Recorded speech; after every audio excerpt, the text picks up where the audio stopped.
세상을 살아가는 것을 성경에서는 광야와 같다 이렇게 표현할 때가 많아요.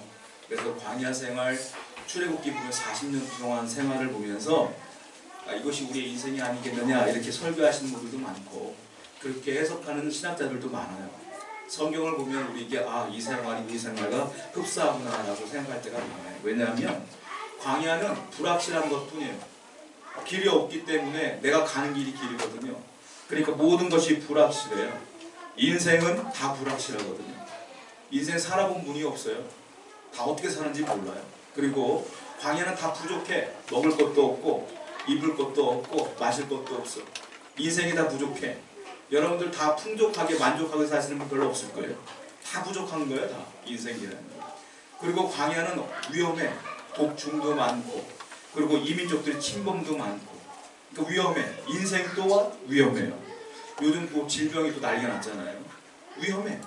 어떻게 살아갈지 모르는 거예요. 그게 이제 광야와 같다라고 말할 때가 많아요. 그러다 보니까 사람들이 이 인생을 불확실한 인생을 살려고 보니까 힘이 필요하다는 걸 느끼는 거예요. 하나님 알지 못하는 사람이나 하나님 믿는 사람들이나. 그래서 힘을 추구하게 돼요. 저도 이제 애들을 키우지만 저는 처음에 이제 개척을 하면서 애들이 어렸거든요. 그때 안타까운 것 중에 하나가 뭐냐면 남들 자식들은 다 어릴 때부터 뭐 영어 학원에 다 보내. 근데 우리 애들은 보낼 수가 없는 거예요. 왜냐면 물질이 많이 없으니까. 그러니까 기도만 하는 하나님 돈이 없으니까 얘들 지혜를 주셔서 잘 알아서 하지 못했어요. 지혜를 주시다 말하는 게 어떻게 지혜를 주셔서 잘하고 있어요. 근데 사람들은 왜 부모들이 돈을 써가면서 왜 애들을 키워요? 이유가 뭐겠어요? 살아보니까 힘이 필요하거든요. 그 힘이 필요한데 그 힘을 갖기 위해서는 첫 번째 과정이 뭐냐면 공부를 좀 잘해야 돼. 그래야지 좋은 대학을 가. 좋은 대학을 가야 좋은 데를 취직해야지 연봉이 좀 세. 그럼 좋은 데를 취직하면 좋은 사람들을 만나게 되고 좀 나름대로 성장하고 경륜이 쌓이면 자립도 하고 사업도 하면서 돈을 더 많이 벌어. 그래야지 생활하기 편한 걸 우리 어른들은 아니까 애들한테 투자를 하는 거 아니겠습니까? 그러니까 물질이 힘인 걸 알아요, 부모들은. 그래서 그렇게 애쓰고 힘쓰는 거예요. 그래서 제가 얼마 전에 그 시사 프로그램 가운데 그것이 알고 싶다는 프로그램이 있더라고요. 거기 보니까 재벌에 관한 프로그램을 본 적이 있어요. 유명한 재벌, 우리가 알고 있는 여러 재벌들이 죄를 져서 구치소에 갇혀 있는 거예요. 근데 그분들은요, 취재하러 갔더니 구치소에 없어. 어딘냐면 접견실에 변호사하고 둘이 있는 거예요. 아침부터 저녁까지 변호사를 돈으로 사가지고 아침부터 저녁까지 들어가 있지 않고 여기서 먹고 싶은 거 먹으면서 있는 거예요. 편안하게. 돈이 있는 사람만 가능합니다. 돈이 없으면 불가능해요. 그게. 그러니까 그때 깨달았어요. 야, 돈도 힘이구나. 그러니까 사람들이 그렇게 돈을 벌려고 애를 쓰는구나. 한 번 더 생각해봤어요. 그런데 그렇게 많은 돈을 가진 대기업 총수인데 갇혀있어. 그 위에 또 힘이 있네. 무슨 힘이겠어요? 권력이에요. 권력이 더 힘인 거야. 근데 건불 10년이라는 말이 있어요. 권력이 오래가지 않습니다. 이따가 그 자리를 내려오잖아요. 그냥 뒷방 늙은이가 되는 거예요. 힘 없어요. 현역보단 힘이 없는 거예요. 이빨 빠진 호랑이 되잖아요. 그러니까 돈 위에 권력이 있는데 권력도 보니까 아무것도 아니에요. 그러니까 나중에 연세 드신 분들 나중에 돈도 있고 권력도 있었던 분들 뭘 찾아요? 마지막에 명예 찾아요. 이 무슨 장 하려고 애를 써. 대접받으려고. 근데 그것도 소용없어. 내가 보면서 세상에 힘이라는 건 아무리 힘이 있어도 불완전하구나는 걸 깨달았어요. 세상의 힘은 불완전해요. 하나가 다 갖췄다고 해도 부족한 게 많아. 이거 가져도 부족한 게 많아요. 그 진짜 힘은 뭐겠어요? 진짜 힘은 그 힘 있는 사람들을 만드신 하나님께 진짜 큰 힘이 있는 거예요. 이 세상은 피조물들의 세계인 것뿐이에요. 예를 들면 이런 거예요. 이렇게 예를 들면 기분 나쁠 수 있지만 되게 쉽게 이해하려고 해요. 여러분들 벌들 중에 힘 있는 벌은 뭐예요? 여왕벌이에요. 여왕벌이 최고의 권력을 갖고 있어. 근데 우리가 볼 때 그냥 여왕벌도 벌이요 그냥. 그렇잖아요. 사자 중에 힘센 사자 우두머리가 있죠? 우리가 볼 때 그냥 사자에 불과해. 똑같은 사자예요. 그들 중에서는 쩔쩔 들지 몰라도 하나님 보실 때 사람들이 아무리 아웅다웅 권력이 있다 힘이 있다 돈 있다 해도 그냥 피조물인 거예요. 하나님 보실 때. 안 그러겠어요? 그 진짜 힘은 누구한테 있는 거예요? 하나님께 있는 거예요. 진짜 완벽한 힘은 하나님께 있다. 그러면 생각해봐요. 그러면 진짜 힘센 사람은 누구겠어요? 진짜 힘은 하나님께 있는데 진짜 이 땅에 힘든 사람은 누구겠냐고요? 그 하나님을 믿는 여러분이 진짜 힘센 사람인 거예요. 그 힘이 오니까 할렐루야. 저와 여러분들은 가진 거 없어요? 괜찮아요. 진짜 힘센 사람이 우리라는 사실 분명히 알고 있어야 돼요. 하나님께 기도하면 돼요. 하나님이 주신다. 분명히 우리에게 말씀하고 있지 않습니까? 예를 들자면 이런 거예요. 우리가 이제 물을 먹지 않습니까? 물 없는 사람 죽어요. 근데 그 물을 어떻게 만들어요? 팔당댐 가면 물이 있어요. 광주 지나가면. 그 수원지야. 그 물을 정화시켜서 서울 사람도 먹고 경기도 사람도 먹고 그런 거 아닙니까? 그게 수원지라 그래. 그 물은 우리가 다 먹어도 줄질 않아 계속 물이 흐르니까. 그렇잖아요. 근데 문제는 중요한 거 있어요. 그걸 내가 먹으려면 어떻게 해야 돼요? 파이프관이 필요해. 관을 뚫어서 내 집까지 연결해야 그 물이 오는 거예요. 더 중요한 게 있어. 뭐겠어요? 물은 여러분들이 집 앞에 이미 와 있어요. 파이프관이. 다 있어요. 집집마다. 그런데 여러분들 집에 물이 지금 흘러요? 안 오죠? 왜 안 와요? 수도꼭 잠가놓고 왔잖아요. 전부 다. 근데 물이 안 나와. 중요한 건 뭐냐? 수도꼭지를 열어야지 물이 떨어져. 자, 하나님 믿는다는 건 뭐냐면 내가 하나님을 믿으면 그 힘센 수원지인 하나님 능력의 수원지인 하나님의 파이프가 내 안에 와 있는 거예요. 그런데 중요한 게 뭐냐면 내가 수도꼭지를 틀어야 그 물이 내게 오는 거란 말이에요. 오늘 본문 말씀이 뭐냐면 수도꼭지를 트는 얘기예요. 쉽게 말하면. 자, 하나님께서 말씀하세요. 너희들에게 내 능력을 주겠다. 그런데 이미 우리에게 파이프관이 와 있어요. 하나님의 힘이. 그런데 중요한 건 뭐냐? 이걸 틀어야 되는데 트는 게 뭐냐? 기도를 하는 거예요. 기도가 중요한 줄 아는 게 아니라 기도를 해야 그 능력이 임한다. 말씀대로 살아야 능력이 임한다. 그리고 중요한 게 뭐냐? 기도의 실천. 말씀대로 사는 실천이 중요하지 아는 게 중요한 게 아니에요. 여러분들이 정말로 이 땅을 살아가는데 힘세게 살기 원하면 하나님의 힘이 이미 와 있으니 기도하지 않으면 말씀대로 살지 않으면 그 힘이 내게 도달하지가 않아요. 오늘 본문은 그 얘기예요. 기도를 해라. 알지 말고 해라. 그 실천의 내용이란 말이에요.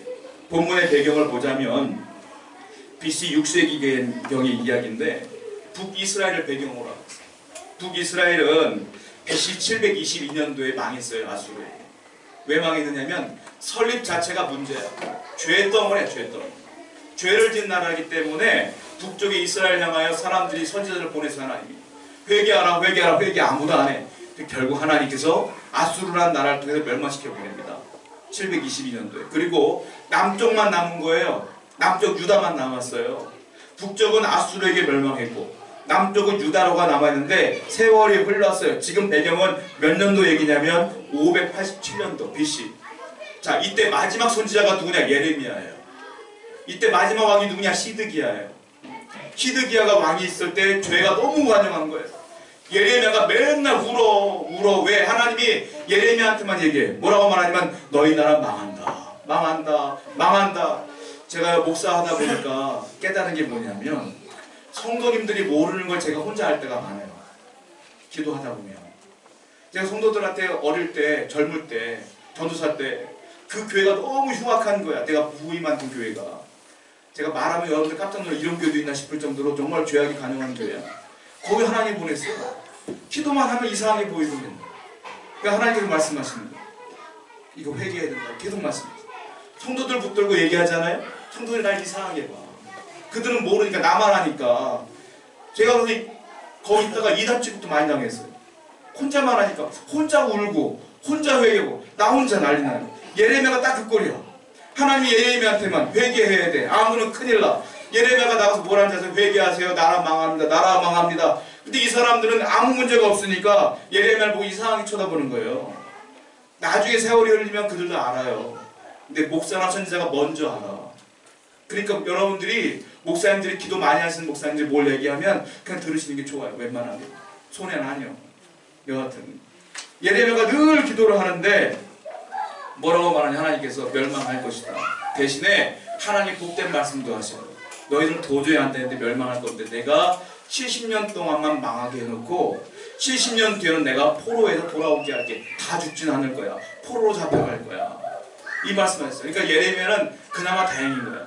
이 나라가 망하진 않고 70년 뒤에 돌아오니까 이게 하나님의 마음인 거야. 그래서 예레미야가 뭐라고 얘기하냐면 우리 항복합시다. 바벨론이 쳐들어올 것인데 항복합시다. 싸우면 죽으니 하나님이 어차피 우리 망한다고 했으니 항복하고 포로로 잡혀간 뒤에 70년 뒤에 돌아올 겁니다. 항복합시다. 그러니까 이걸 모르는 사람들 입장에서는 예레미야가 뭐예요? 매국 노야. 나라 팔아먹는 매국 노야. 왜 항복하지 않은 거야? 그러니까 어떻게 됐냐? 옥에다 가둬버렸어. 멸망하기 1년 전에 옥에다 가둬버렸어. 그 감옥에서 예레미야는 늘 기도하며 우는 거예요. 하나님 이들을 어떻게 하면 좋습니까? 막 우는 거예요. 여러분 예레미야가 얼마나 힘들었겠어요. 얼마나 고달팠겠어요. 그 감옥 안에서 그냥 대충 기도했겠어요? 늘 잠만 잤겠어요? 간절하게 눈물로 기도했지 않겠습니까? 그 예레미야의 별명이 뭐예요? 눈물의 선지자예요. 그래서 눈물을 하도 흘려가고. 그래서 그가 얼마나 기도했겠어요. 자, 그런데 기도하는 가운데, 감옥에서 기도하는 가운데 하나님께서 예레미야에게 말씀하셔요. 결국은 그들이 예레미야 말 안 듣고 BC 586년도에 멸망해요. 바벨론에게. 바벨론은 대신 사람을 죽이지 않고 포로 다 잡아가. 하나님의 말씀이 성취되어지는 거예요. 그런데 하나님께서 이제 그 멸망하기 1년 전에 붙잡혀 있는 예레미야가 기도할 때에 오늘 본문을 얘기하신 거예요. 1년 전에.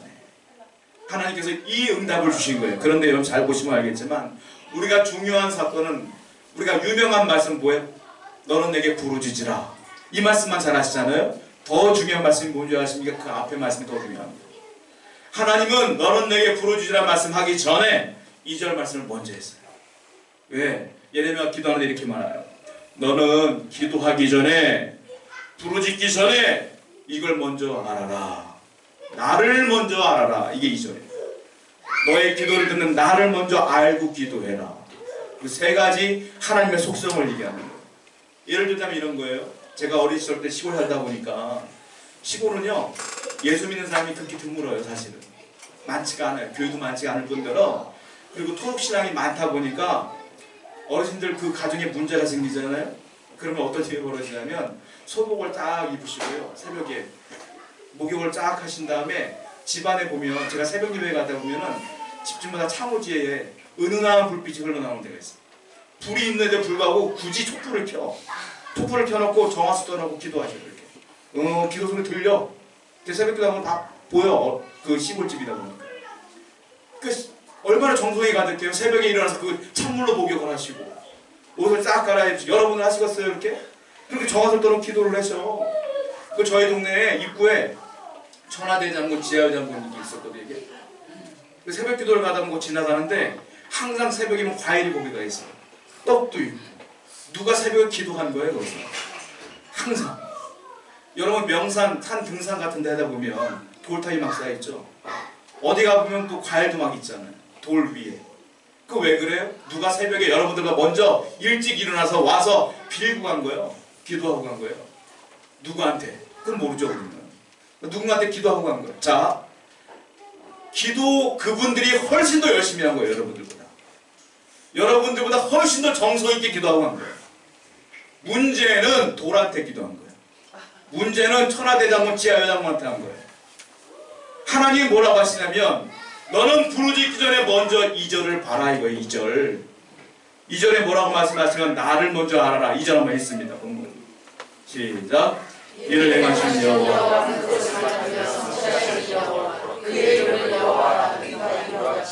세 가지를 말씀해요. 나는 일을 하는 여호와리라. 두 번째, 나는 그것을 만들어 성취하는 여호와리라. 세 번째, 나는 여호와리라. 세 가지를 먼저 말씀하셔요. 먼저 첫 번째, 일을 행하시는 여호와라면 어떤 뜻이냐면 영어 성경으로 보면 이 일을 어떻게 해석하냐면 땅을 창조하는 여호와 이렇게 표현해요. 무슨 말이야? 나는 창조주 여호와니라 이거예요. 창조주. 무슨 말이에요? 아무것도 없는 것을 말씀으로 다 창조하시는 하나님. 없는 것을 있는 것으로 만들 능력의 하나님. 나는 그런 하나님이라 하고 예레미야에게 먼저 말씀하십니다. 창조의 하나님이라. 두 번째 뭐라고 말씀하시냐면 그것을 내가 창조하여 만들어서 성취하는 여호와니라. 자, 여러분들 하나님 만들었습니다. 할렐루야. 그 다음에 성취하는 여호와 무슨 말이냐? 여러분들을 이끌며 섭리하며 끝까지 주권적으로 끌고 나가는 여호와, 내 인생을 책임지는 여호와, 주권의 하나님, 그 하나님이라는 말씀이에요. 세 번째 뭐라고 말합니까? 그냥 여호와니라. 이게 중요해. 여호와니라. 이게 무슨 말이냐면 이게 출애굽기 3장 14절 말씀 보면 처음에 하나님께서 인류와 모세에게 당신의 이름을 말씀하신 적이 있어요. 한번 성경을 보겠습니다. 출애굽기 3장 14절 말씀이에요. 시작. 하나님이 모세에게 이르시되 나는 스스로 있는 자 아니라. 나는 스스로 있는 자 아니라. 이것이 한국말로 여호와니라예요. 여호와의 뜻이 스스로 있는 자 뜻이에요. 나는 여호와니라. 근데 영어로 말하면 I am who I am. 비동사를 썼어요. I 플러스 비동사 I am. 비동사는 뭐냐? 존재할 때 쓰는 거예요. 존재의 의미예요. 자, 히브리어에서 비동사가 뭐냐면 하야라는 건데, 하야. 이 뜻이 뭐냐 하면 스스로 존재하며 스스로 신실하게 변하지 않는 것, 이런 뜻이에요. 그러니까 I am who I am 이 말은, 나는 여호와니라 이 말은 나는 스스로 존재하며 변하지 않는 존재, 이런 뜻이에요. 한마디로 말하면 신실하신 분. 그러니까 하나님은 세 번째 뭐라고 말씀하신 거냐면 나는 창조주라. 나는 너희들을 이끄는, 나는 너희를 섭리하는 여호와니라. 그리고 나는 변하지 않는 신실한 하나님이라. 그 뒤에 하신 말씀이 뭐냐면 그러므로 너는 내게 부르짖으라, 이렇게 말씀하셨어요. 여러분, 아무한테나 부르짖어도 소용없어요. 이 하나님께만 부르짖어야 능력이 있을 줄로 믿습니다. 하나님은 이 얘기를 먼저 하신 거예요. 그러니까 먼저 아무한테 기도하지 말고 내게 기도해야 응답이 있을 것입니다. 두 번째 뭐라고 말씀하시냐면 자, 그러려면 너희들은 이제 나를 알았으니 어떻게 기도할 것이냐? 이렇게 기도해야 내가 응답 주리라 말씀하신 게 3절인 거예요. 3절 한번 있습니다. 예레미야 33장 3절 시작. 너는 내게 부르짖으라. 내가 내게 응답하겠고 내가 잠시는 크고 우리한 일을 내게 보이리라. 어떻게 기도하라고요? 너는 내게 부르짖으라. 부르짖으라는 소리 내어 외쳐라 이 말이에요. 소리 내면서 외치며 기도해라. 그 다음에 그러면 네가 알지 못하는 크고 은밀한 일을 내가 보이리라 그랬어요. 크고 은밀한 일은 내가 알지 못한 신비한 일이기도 하지만 구체적으로 이 말씀은 뭐냐면 이제 너희들이 포로로 잡혀가면 70년 뒤에 돌아올 것이다. 이 이야기를 크고 은밀한 일이라고 합니다. 이걸 내가 너에게 알려줄게. 너희들이 기도하면, 그리고 너희들이 포로로 잡혀가서도 부르짖으면 내가 그 기도에 응답하여 진짜 이 말씀대로 돌려보내줄게. 이 크게 은밀한 거. 하나님께서 이 두 가지를 말씀하신단 말이에요. 그런데 정말로 이스라엘 역사를 보게 되면 이 사람들이 포로로 잡혀가요. 그리고 70년 뒤에 돌아와요. 돌아오는데 그 과정 가운데 너무 힘드니까 이스라엘 백성들이 부르짖으며 기도를 해요. 그런데 돌아오는 걸 깨닫고 이 사람들이 놀래. 그들이 고백해요. 노래해요. 그게 시편 말씀이에요. 직접 보세요. 시편 126편 1절입니다. 시작. 여호와께서 시온의 포로를 돌리실 때에, 여호와께서 시온의 포로를 돌리실 때, 이게 뭐예요? 포로에서 돌아오는 이게. 돌아왔을 때 우리가 뭐 했다고요? 꿈꾸는 것 같더라. 이게 정말이야? 하고 난리 나는 거예요. 역사적으로 진짜 일어난 사건인 거예요. 기도했더니 정말 하나님 말씀대로 돌려보냈더라 이 말이에요. 자, 여기서 우리가 잘못해서 그러면 너는 내게 부르짖으라. 부르짖는 건 소리내며 큰 소리로 외치는 거니까 여러분 기도할 때마다 부르짖어야 돼요 라고 하는 교회들이 많아요. 근데 여기서 말하는 건 단순하게 그 한 가지만 얘기하는 게 아니라는 걸 아셔야 돼. 유의할 사항이 있어요. 너는 내게 부르짖으라. 왜냐하면 부르짖고 싶어도 못 부르짖는 분들이 있거든요. 그런 상황이 있거든. 제가 신학교 1학년 입학을 한 뒤에 저희 모교에서 선생님 한 분이 계셨어요. 교사. 근데 그분이 수화를 잘하셔요. 그래서 이분이 자기 능력을 어떻게 활용할까 고민하다가 봉사활동을 하신 거예요. 우리 교회에서 한 40분가량 떨어진 곳에 에바다 농아원이라는 곳이 있었어요. 근데 그분이 거기 그분은 매주 가셨고 우리 교회에서 한 달에 한 번씩 봉사를 가자고 해서 저희 젊은 사람들, 청년들하고 하실게 한 달에 한 번씩 봉사를 간 거예요. 가서 예배를 드리는데 애들이 있는데 말을 못해 애들이. 수화로 다 대화를 하는데 우리 수화를 모르니까 그분이 다 대화를 해줘요. 그리고 제가 신학생이다 보니까 저보고 설교를 하래. 그 설교를 전 수화를 못하니까 설교를 하면 이분이 옆에서 이제 해석을 해주는 거예요. 수화로 이제 통역을 해주는 거죠. 근데 그렇게 예배를 드렸어요 항상. 그래서 제가 기도를 하려고 이제 다 같이 이제 말씀에 기도를 하려는데 되게 난감해요. 기도합시다 하는데 얘들이 말을 못하거든. 말을 못하는 애들이. 기도를 어떻게 해야지 고민하고 있는데 거기 봉사하는 권사님이 딱 오시더니 나보고 전도사님이라고 그래요. 그때는 신학생이었는데 전도사님 이 친구들은 기도할 때 말을 못하니까 눈을 감으시면 안 돼요. 그러더라고요. 뭐 어떻게 기도할까요? 눈을 뜨시고 수화로 하시면 얘들이 그 기도를 봅니다.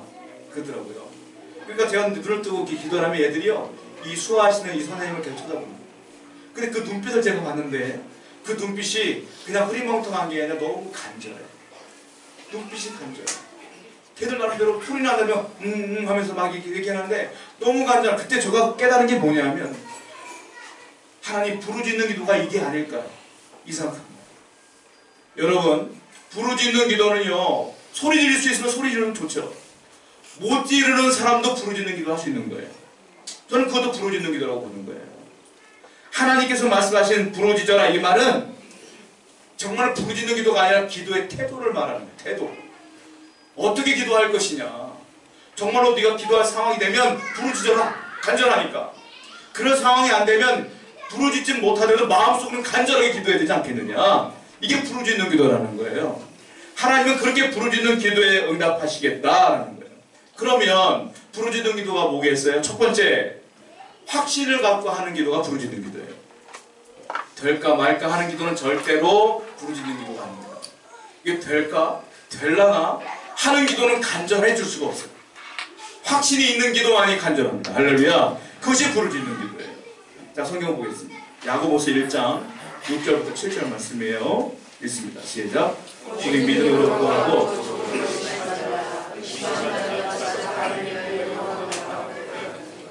오직 뭐라 말합니까? 오직 믿음으로 구하라. 믿음으로 구하라. 믿음으로 구한다는 건 뭐예요? 확신을 갖고 기도하는 거예요. 믿음으로 구하라. 조금도 뭐하고요? 의심하지 말아라. 의심하는 자는 마치 바람에 밀려 요동하는 바닷물결 같다. 이랬다 저랬다 한단 말이에요.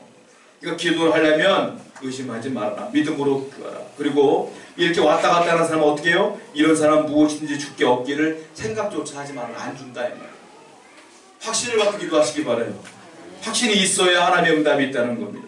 또 성경을 볼게요. 왜냐하면 예수님이 직접 우리에게 도장을 찍어 주셔서 그러니까 이거는 변하지 않는 진리예요. 어떤 도장일까? 성경 보겠습니다. 요한복음 14장 13절이에요.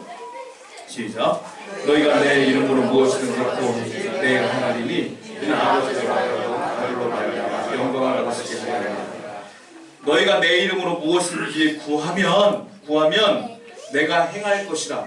구하면 내 이름으로 구하면 행한다. 이는 아버지로 하여금 아들로 말미암아 영광을 받으시려고 하는 것이다. 이게 도장 찍은 게 뭐냐면 내 이름으로 구해봐라. 그러면 내가 반드시 응답을 준다 안 준다? 준다. 그래서 여러분 기도할 때 맨 마지막에 뭐라고 기도해요? 예수님의 이름으로 기도드립니다. 이 말씀대로 그대로 하는 거예요.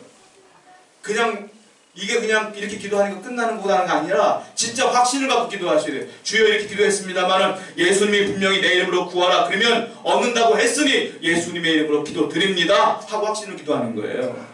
그래야 하나님 응답을 주신다. 저는 예배하기 전에 이 방에 있다가 나오거든요. 뭐 하고 있다 나올 것 같아요? 일단 설교 준비하다가 입에 다 머리 집어넣고 두 번째는 이제 마지막 기도하고 오거든요. 기도할 때 어떻게 나오냐면 정확한 시간에 나오지 않고 조금 일찍 좀 늦게 나오잖아요. 왜냐하면 기도할 때 이렇게 기도하거든요. 하나님 약속하셨잖아요. 첫 번째 우리 교회 부흥시킨다고 약속을 했어요. 개척할 때. 맨날 확인해봐 좀 맨날. 하나님 약속이 변함이 없으시죠? 마음의 확신을 줘. 아멘. 두 번째 기도하는 게 있어요. 오늘 예배 드리는데 성도들 왔다 그냥 가면 어떡합니까? 은혜를 받고 가야지. 하나님 제가 설교하지 않고 은혜를 주시면 감사하겠어요. 라고 하면 하나님 그래 내가 도와줄게 라는 확신이 오면 아멘 하고 나오는 거예요.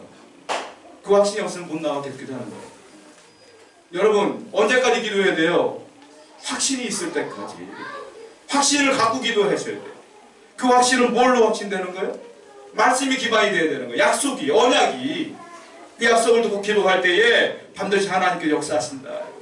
여러분들에게 약속하신 것이 분명히 있을 줄로 믿어요. 말씀으로 약속하신 게 분명히 있을 줄로 믿습니다. 하나님은 분명히 뭐라 그랬어? 난 여호와 아니라 I am who I am. 나는 신실한 하나님이라. 내가 연약했으면 약속했으면 변하지 않을 것이라. 그 약속대로 이루어질 줄 믿습니다. 그걸 믿고 기도하는 거예요. 이게 확신의 기도예요. 이게 부르짖는 기도라는 거예요. 두 번째 부르짖는 기도는 뭐겠어요? 간절한 기도예요. 간절한 기도가 부르짖는 기도예요. 여러분 예를 들자면 기도 방식은 되게 다양한 방식이 있어요. 묵상 기도가 있고요. 침묵 기도가 있고요. 조용히 말하지 않고 기도하는 것도 있어요. 그럼 그 기도는 뭐예요? 부르짖는 기도가 아니네. 묵상 기도는 뭐예요? 부르짖는 기도가 아니잖아요. 근데 교회에 가면 기도가 종류가 되게 많단 말이에요. 통성 기도 물론 있어요. 침묵 기도 있잖아요. 묵상 기도 있잖아요. 그럼 뭐가 되겠어요? 자, 부르짖는 기도라는 건 뭐냐면 내가 침묵을 하든 묵상을 하든 간절해야 돼요. 간절한 기도예요. 여러분 옆에 불이 났어요. 불이 났어 정말로. 활활 타올라. 여러분 옆에 분한테 피하라고 말해야 될 거 아니에요. 소곤소곤해. 불 났어요. 이렇게 말하는 거 있어요? 없잖아. 내가 마음이 타들어가는데 어떻게 돼? 불이야 소리 질러야 되잖아요. 하나님께 기도할 때 내 마음이 간절하면 어떻게 돼요? 하나님 이렇게 합니까? 마음은 우는 거야. 하나님 하고 외치는 거 아닙니까? 그게 성격이 와일드한 분들은 터져 나오는 거고, 좀 성격이 소심한 분들은 마음으로 이런 말은 못하는 거고. 근데 그것을 하나님께서는 다 부르짖는 기도를 보시는 거란 말이에요. 중요한 건 뭐냐? 간절하냐 간절하지 않느냐 그걸 보는 거 아니겠어요? 자, 사도행전 말씀 보겠습니다. 예레미야서 29장 12절 13절 말씀 한번 읽어보겠습니다. 시작. 너희가 내게 부르짖으며 나를 구하면 나를 찾을 것이다. 뭐라고 했어요? 너희가 온 마음으로 나를 구하면, 온 마음으로 구하면 나를 찾을 것이요. 온 마음이 뭐예요? 간절하게, 정말로 간절하게 기도하면 내가 응답한다는 약속이에요. 하나님은 거짓말하지 않아요. 반드시 응답될 줄로 믿습니다. 대신에 내가 간절해야 돼요. 정말로 간절하게 기도할 때에 응답하신다. 다윗이요 부르짖는 기도를 많이 했어요. 그런데 다윗이 고백하는 내용을 보고 우리가 문자로만 보면 이해 안 되는 부분이 있어요. 어떤 부분이냐면 다윗이 사울에게 도망다니지 않습니까? 도망다니다 어디까지 갔어요? 블레셋으로 도망갔어요. 나라로. 도망가자마자 누구를 만났냐면 블레셋 왕을 만났어요. 내가 블레셋 장군의 골리앗을 죽인 사람이야. 근데 그 도망갔는데 그 나라 왕을 만나서 살까요? 죽을까요? 죽는 거지 이거는. 다윗이 그 왕을 만나자마자 뭐 했어요? 미친 척 하죠. 침 흘리면서 미친 척하며 살잖아요. 그때 다윗이요 뭘 했겠어요? 부르짖어 기도했겠어요? 무릎 꿇고? 그러지 않았거든요. 그냥 미친 척만 했거든. 근데 다윗이 뭐라고 말하냐면 시편 말씀에 그 상황을 이야기하면서 이렇게 얘기해요. 성경을 볼게요. 시편 34편 6절입니다. 시작. 이 곤고한 자가 부르짖음에 여호와께서 들으시고, 이 곤고한 자가 부르짖었다 이렇게 표현해요. 근데 우리는 아무리 봐도 그 사건 가운데 다윗이 무릎 꿇고 소리 지르며 기도한 장면이 없거든요. 그러니까 미친 척 한 번만 나와 있어. 이게 무슨 말이겠어요? 내가 미친 척 연기를 했지만 속으로는 부르짖고 있었던 거죠. 하나님 살려주세요 하고 기도했던 거죠. 다윗은 그 부르짖었다고 표현하고 있는 거예요. 그럴 때 하나님이 어떻게 했어요? 내 모든 걸 들으시고 그 환난에서 구원하셨던. 여러분 부르짖는 건 이겁니다. 여러분이 길가를 가든 직장생활 하든 시시때때로 부르짖을 수가 있는 거예요. 간절하게 하나님 하고 외치면 돼. 그냥 많은 말 필요 없어요. 주여 한 번만 해도 하나님은 다 하실 줄로 믿습니다. 그게 부르짖는 기도가 아니겠어요? 마가복음 5장 25절 34절을 보면 12년 동안 혈증을 앓던 여인이 나타나요. 예수님이 지나가는데 그 여인이 예수님 옷자락을 딱 만진단 말이에요. 근데 그 여인이 그냥 만졌겠어요? 거기서 예수님 소리지르고 부르짖으면 걸려. 부정한 여자가 예수님의 옷자락을 만지면 돌에 맞아 죽는 거예요. 법이. 근데 몰래 만져. 몰래 그냥 만졌겠어요? 부르짖으면서 만진 거예요. 하나님 만질래니까 고쳐주세요. 부르짖으면서 만지는 거예요. 말로는 못하지만 간절하게 만지는 거예요. 그때 하나님께서 역사하시는 것으로 믿습니다. 이 부르짖는 기도가 필요하다는 거예요. 그렇다면 부르짖는 기도 세 번째로 뭐겠어요? 포기하면 안 돼요. 포기하지 않는 기도가 부르짖는 기도예요. 대부분 사람들 응답 못 받았다는 분들을 보면 다 포기해서 못 받는 거예요. 저는 지금까지 다 응답 받았어요. 안 된 것도 응답이고 딜레이 된 것도 응답이고 받은 것도 응답이고 나중에 뭐 다 응답이에요. 이렇게 알고 보면 포기하지 않으면 다 응답될 줄 믿습니다. 포기하지 않는 기도가 부르짖는 기도예요. 예를 들자면 누가복음 18장을 보면 18장 1절 말씀 보게요. 같이 시작. 예수께서 그들에게 항상 기도하고 낙심하지 말아야 할 것을 비유로 말씀하여 기도하면서 낙심하지 말아라 하면서 비유하신 말씀이 오늘 이 말씀이야. 무슨 말이냐면 기도하면 낭망이 된다 안 된다? 된다 이 말이에요. 왜? 내가 원하는 타이밍에 응답이 안 오니까 낭망이 될 수 있다 이 말이에요. 예수님이 그러면서 그래도 낭망하지 말아라 하면서 하신 말씀이 뭐냐면 한 가난한 과부가 있는데 억울한 누명을 썼어요. 그래서 한 법관을 찾아가는 거야. 도와달라고. 이 사람이 귀찮으니까 됐어 했더니 이 여자가 밤마다 찾아가. 밤마다. 나중에 귀찮아서 어떻게 해요? 그래 내가 들어줄게 하고 들어주는 장면이 나오지 않습니까? 그 얘기하는 거예요. 귀찮아할 정도로 찾아가. 포기하지 말고 기도해라. 누구가? 하나님이 포기하지 않으면 기도 응답 주실 거니까 너가 포기하면 기도해라. 이게 부르짖는 기도예요. 그럼 반드시 응답 주리라. 또 마가복음 10장 46절 52절을 보면 날 때부터 소경된 바디메오가 있어요. 바디메오가 예수님 지나간다는 소리를 듣고요 쫓아와. 여러분 맹인이 뛰어. 앞을 못 보는 사람이 예수님 만나려고 뛰어. 넘어지겠어요 안 넘어지겠어요? 넘어져. 또 일어나. 막 뛰어. 사람이 있는 곳으로 부딪히면 뛰어. 사람들이 욕을 해대. 너 뭐 하는 거야? 권리가 안 가? 난리가 나. 결국 나중에 예수님 제자들이 막아. 너 오면 안 돼. 근데 이 사람이 뭐라고 그래? 막히니까 어떻게 해야 돼요? 다윗의 자손 예수여 나를 불쌍히 여기서 소리를 버럭버럭 지르는 거예요.